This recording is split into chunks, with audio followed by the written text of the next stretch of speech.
Montpelier. I hope the sun's out everywhere else. We're live.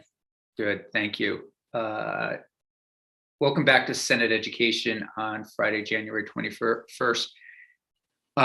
We have Deputy Secretary Dr. Heather Boucher with us until 3:30, and we have asked Dr. Boucher to come in to talk to us, give us some highlights, if you will, of the governor's recommend.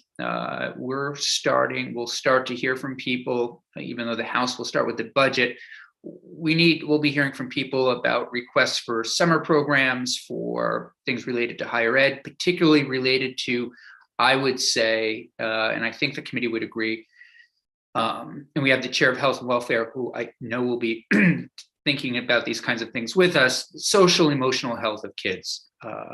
As we are still in this pandemic, we're hearing, I keep giving the example of a colleague of ours who's talked about grandson starting in kindergarten when the pandemic started and is now in second grade, and the learning loss, but as we've been reminded multiple times this year, that social emotional foundation is so essential, social emotional health to build upon in order to be successful academically. So with that, Dr. Boucher, the floor is yours. In any way, I know you've sent us some slides, any way you'd like to do this, it's up to you. Great, thank you, Mr. Chair. For the record, Heather Boucher, Deputy Secretary for Education. Those were a lot of great grounding thoughts. For testimony today, I wanted to focus primarily on our CTE system, because that is where the bulk of the governor spent time talking about in his budget address.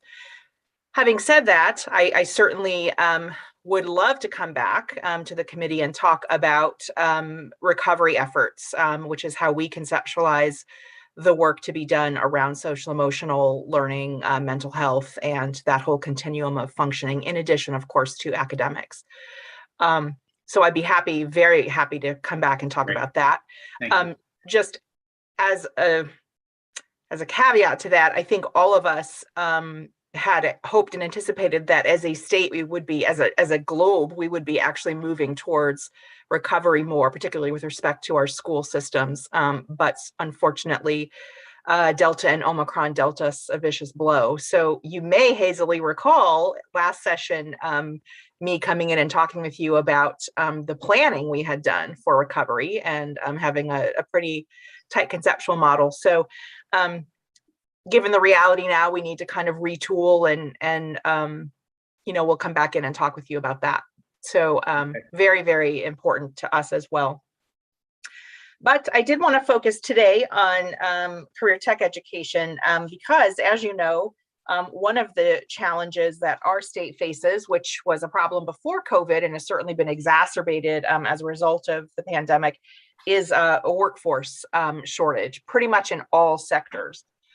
So workforce development is not technically something that you might think of when you're thinking of serving on the education committee. However, a bulwark of our state's efforts to shore up our workforce and make sure that we have enough folks to actually do the work that needs to be done to help us all live occurs within the career tech education system, of course, in our schools and 3 independent centers.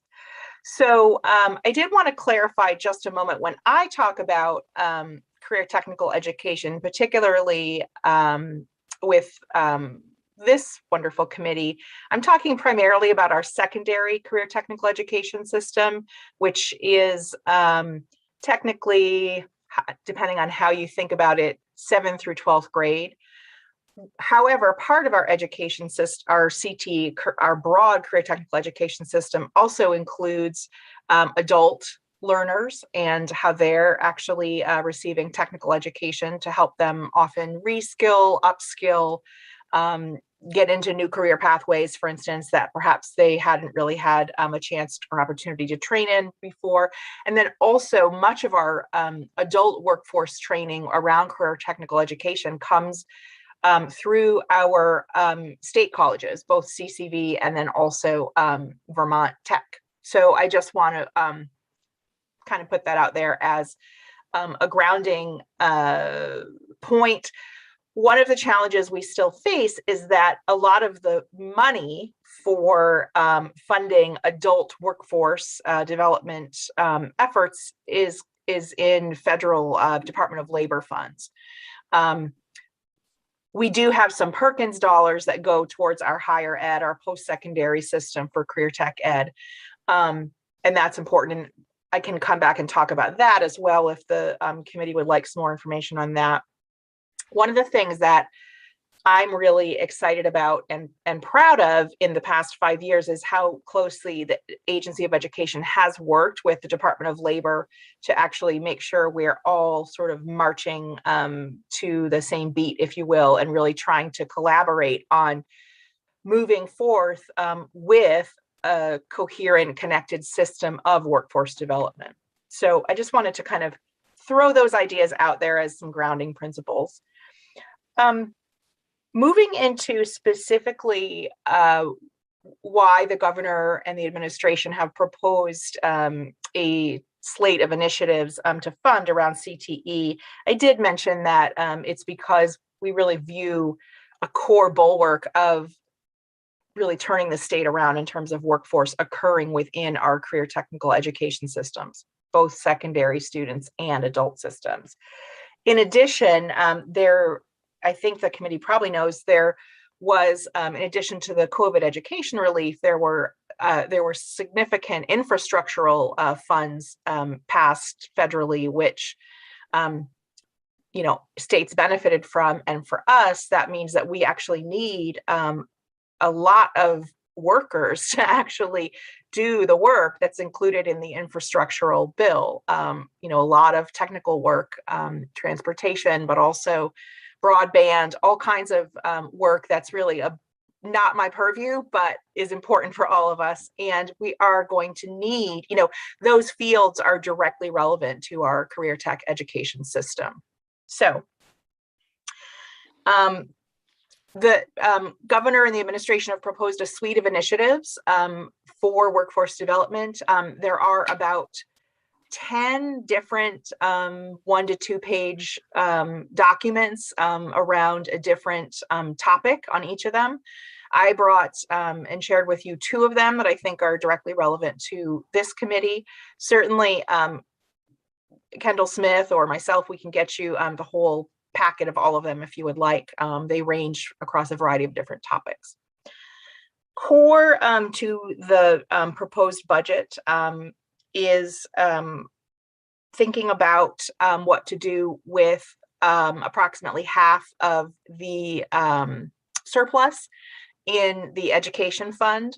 And what the governor has recommended is probably the most open in terms of his recommendations, because I think he clearly wants to work very closely with the legislature on what this looks like.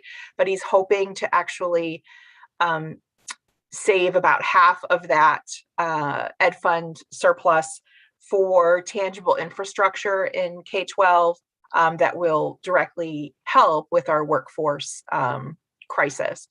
It's important to note as well that we actually have an educator workforce crisis too. And I know that you're actually taking, I think, some testimony just next on a group that can hopefully continue to work on that. There is an existing group, and I'll be curious to hear about some new plans in that arena.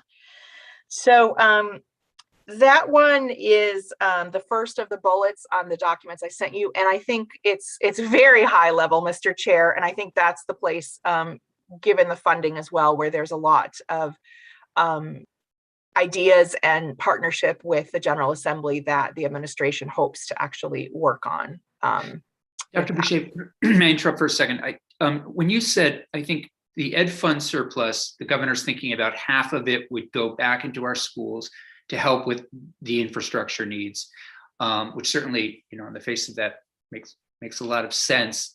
And then you said that would help with our work shortage. What did you mean by that exactly, or our workforce shortage? With our work, so he's interested in using those dollars to support infrastructural investments that will help with workforce development for the state. So for the governor right now, the workforce development crisis is really framing everything that he's hoping that we do. So for instance, one example might be actually using some of those dollars to continue to build infrastructure, well, not to continue, to actually boost facilities investments for our career tech centers. So we've been doing some work with our schools, but the tech centers are also just as dated in terms of their kind of core bricks and mortar. They do tend to have really great equipment because we as a state have invested in equipment for them every year, which is great. But the housing, the buildings that actually house the career tech ed centers are in the same state as our schools are. And, we're not alone in that in terms of deferred maintenance, across New England and then also nationally. Did that help clarify? Yeah, Senator Lyons. Yeah, thank you. I haven't read all the information here, and obviously the tech center issue around infrastructure and capital investment is pretty important. Some of the things that I'm hearing from constituents, one in particular is that we have wonderful tech centers, but they're accessible more to the kids who are right there, so the kids in Burlington, the kids in Essex, and the transportation issue is huge. So if you live a bit further away, you can't access those centers. Similarly, the Hannaford Center in Middlebury, if you live in Ferrisburg or from Virgins, it's a little bit further. So is there any thinking in here around, I don't want to say satellite programs, but maybe that's it, or somehow getting the tech center instruction and materials, and maybe it's a remote link. I don't know what. Is there any consideration of all that? Great question. I know you get it. Yes, Senator, there are a number of them. So I look forward to sharing them with you. One of the things I do want to make sure folks understand is there is a concern and there's a problem, but it isn't typically that students can't get to the CTEs because we as a state pay for busing for all of them to get to the CTEs. Right. It's a matter of, does it fit with their other courses? For instance, if it's a halftime program, and as we know, some of those buses, it's a long ride.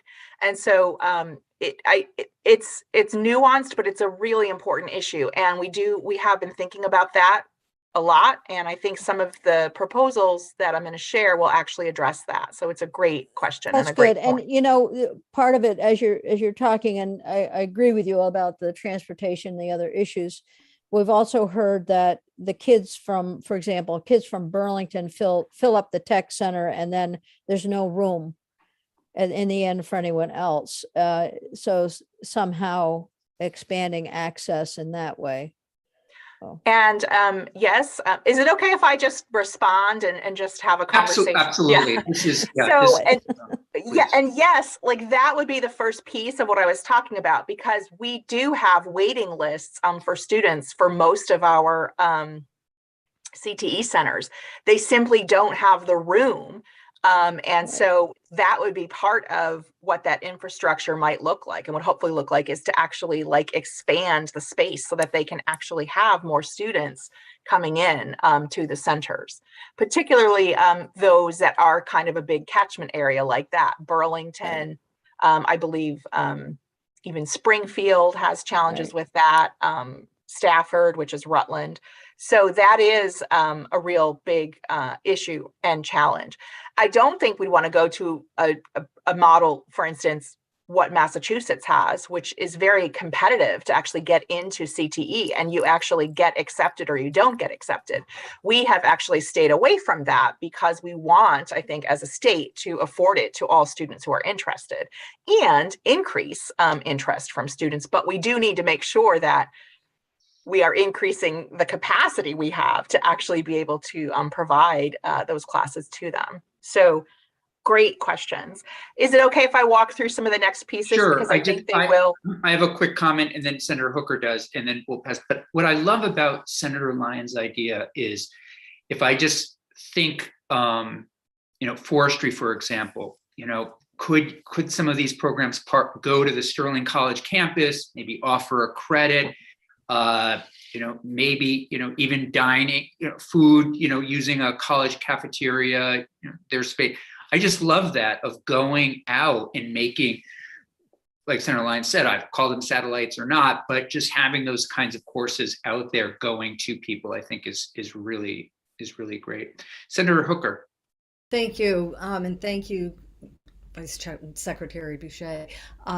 Actually, Senator Campion's comment, it dovetails, I think, pretty well with what I have been thinking. And I'm thinking about the infrastructure and developing this and expanding and all these things that take time. And I'm wondering what a more immediate fix, if you will, is in store, and what the governor has to offer. I think what Senator Campion was saying about utilizing existing facilities for kids to go there, like apprenticeship programs, so they're actually hitting the ground, not just kids, but adults as well, to go in and hitting the ground so that they're actually helping to solve this crisis that's so immediate. And I'm hoping that you'll comment on that as you go along and show us the rest of your slides. Thank you. Absolutely. Great. Thank you. So one of the challenges that's underlying all of these questions are funding and governance issues. And so we have a lot of stagnant structure, both infrastructure, but also in terms of how we actually do business, that are actually linked with the governance of CTE. And right now it's a hodgepodge. So you'll recall, I think last year, having hopefully some presentations on that. So we have 3 independent centers that actually are their own school districts.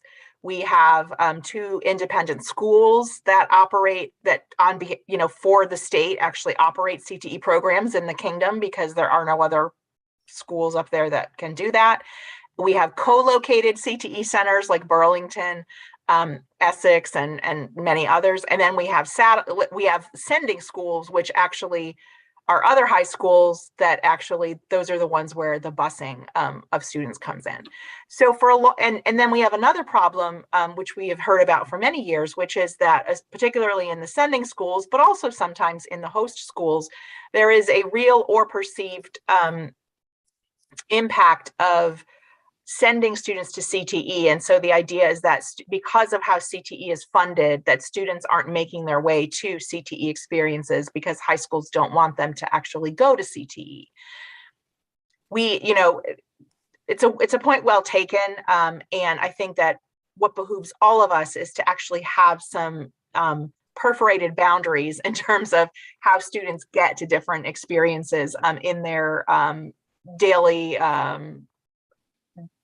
sort of menu of what they can do. And so one of the reasons I'm saying that is because there is actually a bill, H483, that proposes further work to solve that governance and funding issue. And it's not as perhaps exciting as some of the other things that we'll talk about, but it is really critical for us to move forward, because those are the challenges around how CTE is governed, who actually votes on CTE budgets, who actually has control and ownership of what is happening in the CTE, is really just a hodgepodge. And we really need some streamlined and clear work in that area. So that's actually in the wish list. And there's actually a bill that's already been proposed to kind of do work in that. And then one of the things that I wanted to make sure I did talk with you about, because we did present to Senate Appropriations last week, is directly related to ESSER. And so in the BAA Act, the governor has proposed $1.5 million to go directly to the CTE centers to offset COVID costs. And part of the challenge is that all of the education dollars, for the most part, well, all of them went to, that were for local education agencies, which means school districts, it didn't mean that our CTE centers would have access to them. So we actually at the agency strongly urged, cajoled, did our best to say, hey, districts, please think of the CTE centers that, that serve your students, and make sure that you're thinking of them when you're planning on what to do with these ESSER dollars. But not all of them did or could or would, and we didn't have control over that. And that is actually one of the documents that I sent you that actually looks at, there was a quick poll that our CT state director, Ruth, did, and she asked them, did you get ESSER dollars? And the vast majority did not. And when they did, it was kind of small. So Burlington Tech Center, for instance, was getting $60,000 from the hundreds of millions of dollars that we know over 3 tranches went to Burlington. Yeah, I think for one, I'm sure every senator on this call has heard from their tech centers. So this is in budget adjustment? Yes. Great. Okay. Yes. And I wanted to make sure I highlighted it for the committee, because when we presented to House Education, it got a little weird, because the 3 independent tech centers, so remember, they are independent districts, they govern themselves, had a proposal asking for additional funds, which was not done in collaboration with the Agency of Education. They did it independently, as is their purview. But something happened in House Education where they kind of pitted those 2 proposals against each other. And I just wanted to be on the record to say, our argument is that all of the CTE centers, regardless of how they're governed, actually need some additional COVID assistance, because they didn't get it, regardless of whether they were independent or hosted or not. And so I just want to make very clear that that is our proposal. The second document that I shared as well shows you how that $1.5 million from the BAA would be allocated to each of the CTE centers. It's based on a proportional representation of their usual student headcounts. The vast majority of them lost students, not all, but the vast majority of them lost students, through going through COVID. So the next piece that's in the budget address is talking about GEAR funds. You might recall that the first tranche of GEAR funds was used for some COVID relief. It primarily, for CTE, it primarily went to things like masks and PEE. There are other COVID-related expenses, of course, around staffing, around social emotional supports, some of the stuff that we've been talking about. That is why we're talking about $1.5 million from the BAA. For GEAR 2, the governor has decided to go in a slightly different direction, again, linked to workforce. So for 1.4 million of the GEAR 2 funds, again, these are discretionary funds, discretionary education funds given to each governor as a part of the overall federal packages for COVID education dollars. He's decided to use 1.4 million to actually engage in a robust CTE recruitment campaign. So back to some of those pieces we were talking about getting students excited about CTE, getting them to understand why CTE is important, getting them to think about careers that our state really needs moving forward, trades for sure, but also health. We have a lot of gaps in nursing that we really need to fill, in other health careers. And then the other piece of GEAR 2 funding that the governor has proposed, about $500,000, would go towards funding seeding about 2 or 3 programs in electrical aviation and transportation fields. So this is kind of combining aviation vehicles. So it's combining some work to improve our sustainability footprint as a state and investing in electric transportation.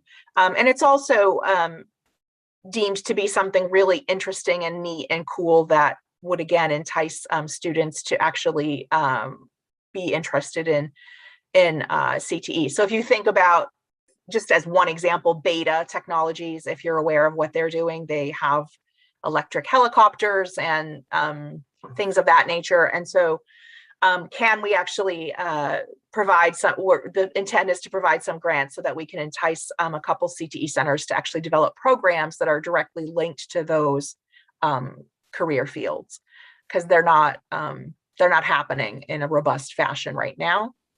My apologies, Senator, to Senator Lyons, I didn't see your hand. Well, and as you're speaking, I think it's pretty critical that as we go forward with some of these things that are STEM related, that we ensure that there's equity within these programs. So I worked for many years to encourage young women in science, technology, engineering, and math. So we want to ensure that we're not getting an overload on one side or the other, but that there are some young women encouraged in this area. I think it's an opportunity that Vermont has that perhaps other states don't. That's a great point, Senator Lyons. My understanding is that we have improved over time in participants who are female across our more what we would call non-traditional fields. So we're required to look at non-traditional fields for both men and women as part of our federal Perkins funding. We also require, when CTE centers have new programs, we require them to actually look at how they're going to recruit the non-traditional students, which again, it does. Typically, when we think of non-traditional students, we're thinking of older students. In the case of CTE, it's really thinking of the non-traditional sector students. So it's a great point, and we agree, and we will definitely be ensuring that a big piece of this is helping helping girls see how cool some of these new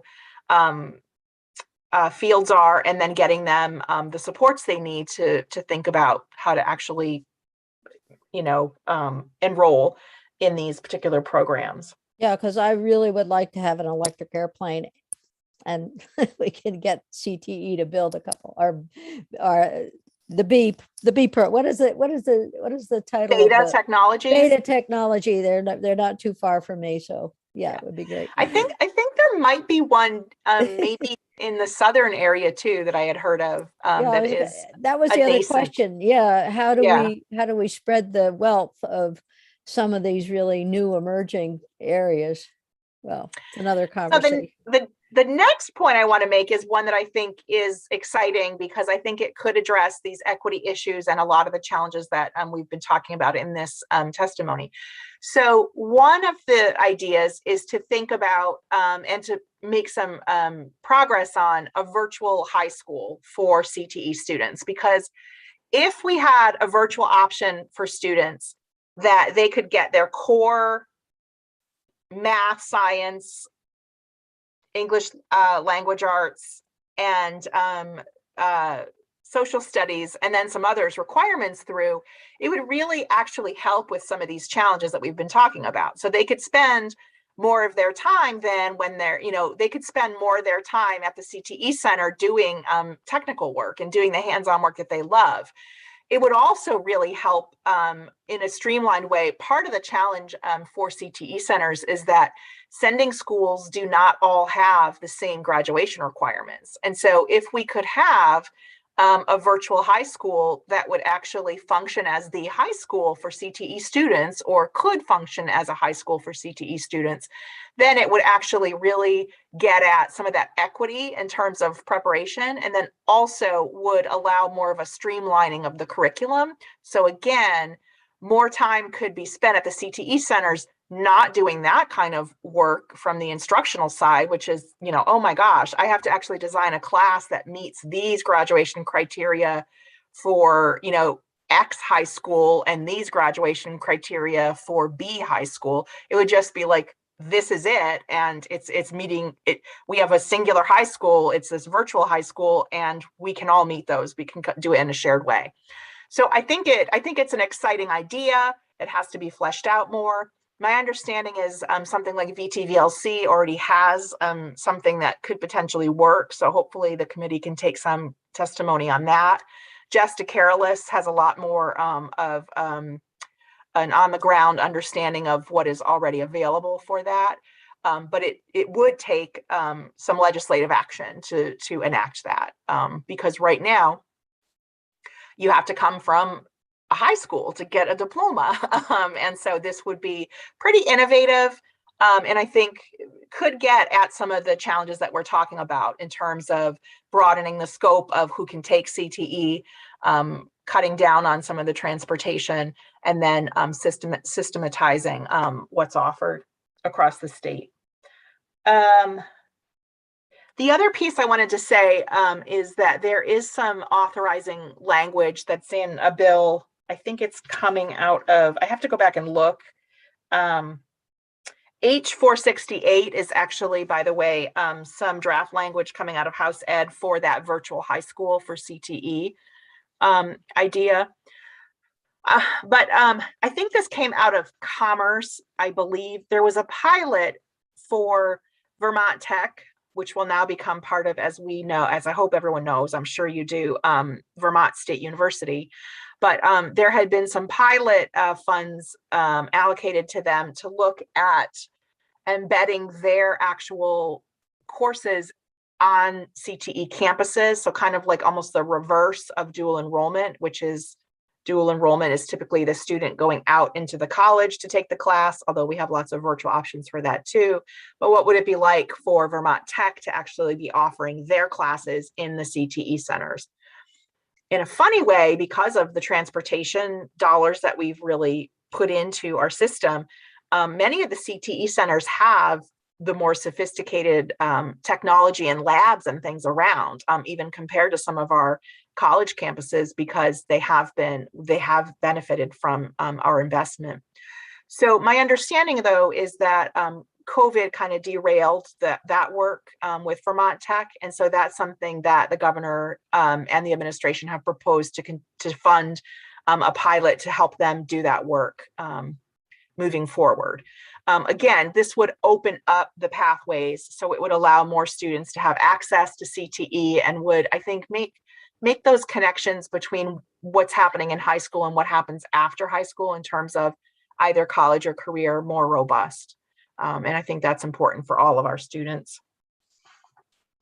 And then lastly, and this is talked about, I think, more within the context of workforce development and the commerce committees, but it is important because of the CT connection.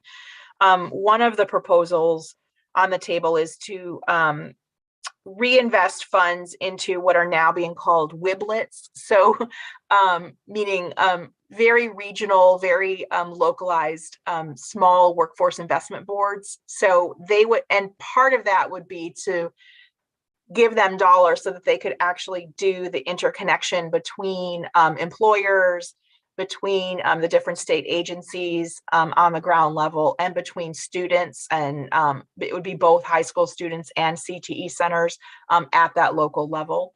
So that is also part of the proposal of policy initiatives that intersects with CTE. It would be broader than CTE, but it would include CTE, if that makes sense. So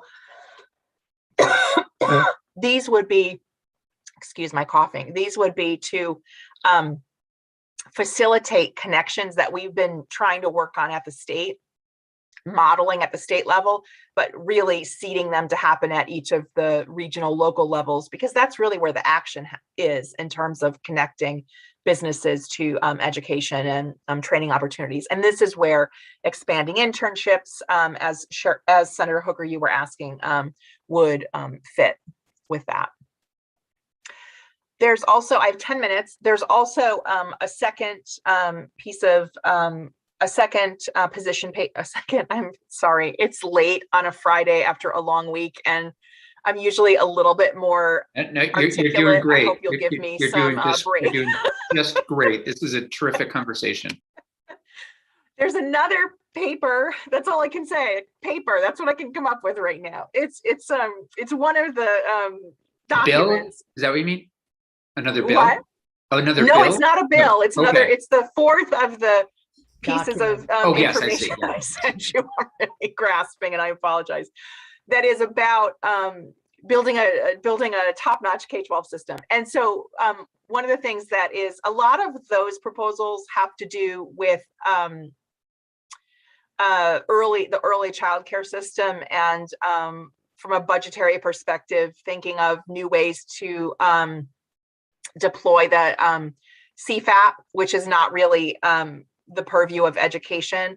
But there is a section in there on after school and summer programming. And I do think that really is part of the purview of this committee. And so I wanted to just talk about that the General Assembly actually allocated a significant number of ESSER II dollars to after school and summer programming. And that has been announced, and will be actually a second granting competition will go out in the next couple months, actually trying to do it earlier than we did for Summer Matters, to continue to build a tapestry of public-private partnership around after school and summer, so that there's a universal footprint that the state has around what students have access to outside of the formal school hours.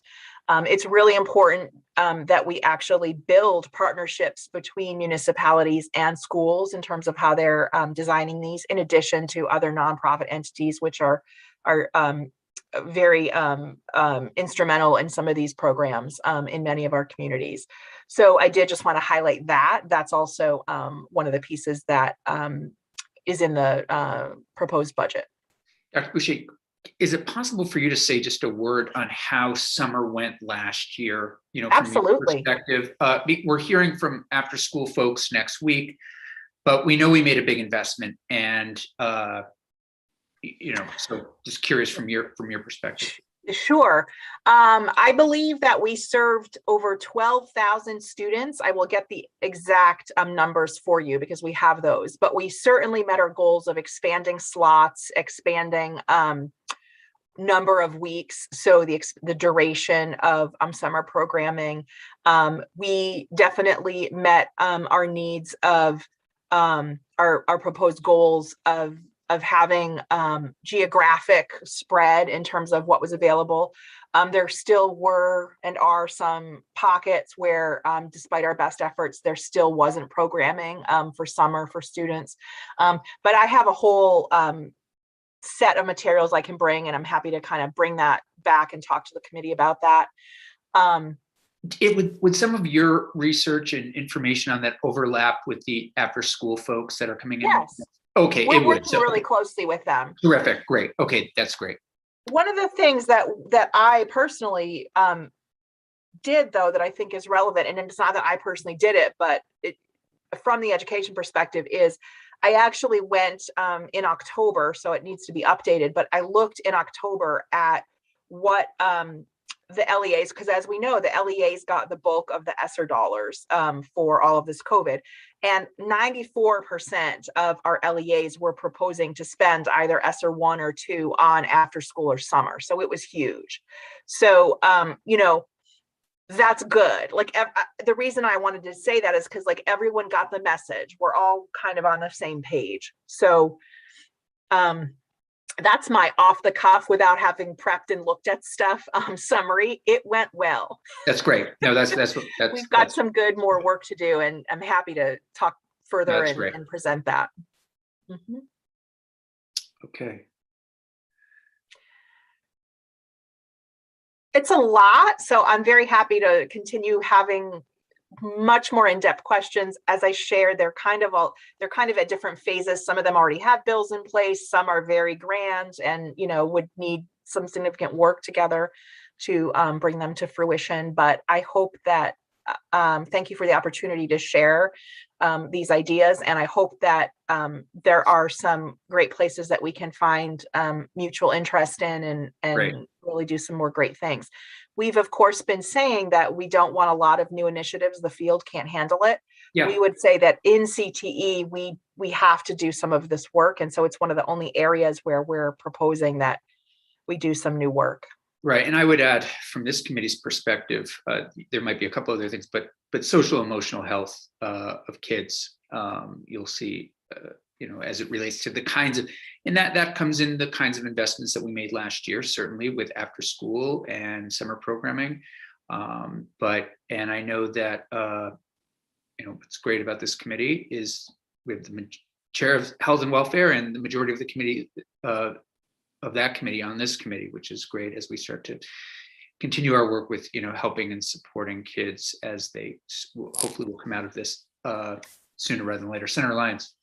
Yeah, I was just going to say the Health and Welfare Committee has always felt a strong role to play with the after school program, but are so comfortable with the way things are going right now that initially our interest was in ensuring that all the programs are trauma informed and reflect some of the good work that's going on across the globe, including in Chile and so on, where this all began.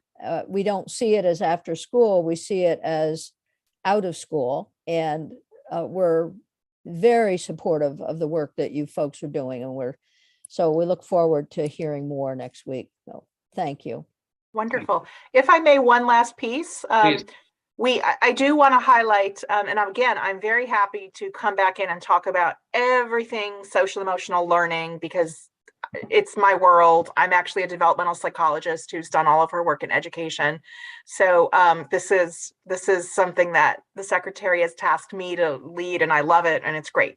But one of the things that I wanted, we're not in a great place, but it's great, and I love this work. One of the things that we did invest in is an online platform called SELVT, SELVT, so Social Emotional Learning VT. And I can get you that link, because it is something that we provided for all of our educators to actually have in their back pocket as we move forward with some more robust PD, some robust work that we're going to do as part of recovery. And so I want to make sure that the committee has that and can take a look at it. You would need to sneak in as pretend parents, which is just fine, because really it's for parents and it's for teachers, and teachers can assign students curricular materials on SEL and mental health in it. So very proud of it. It had a great uptake, and it's not meant to do everything, that's for sure, but it's really cool, and really want you all to be able to take a look at that. Dr. Boucher, would you mind emailing that to the group? Absolutely. That way, sometimes things, for me at least, I miss it if it's just on our website periodically. So if you wouldn't mind emailing, I would email it. Absolutely. That'd be great. Thanks for being with us. We really appreciate it. We appreciate everything all of you are doing. And I know we'll see you again, but it's great seeing you this week. Great. Likewise. Thanks so much. Have a great weekend. Hi, Mike. Bye, Mike. Hi, Sue. Bye, Sue. Talk to you all. Bye-bye. Committee, we're just waiting for a couple more witnesses. Why don't we just take a 2-minute stretch and then we'll jump right in.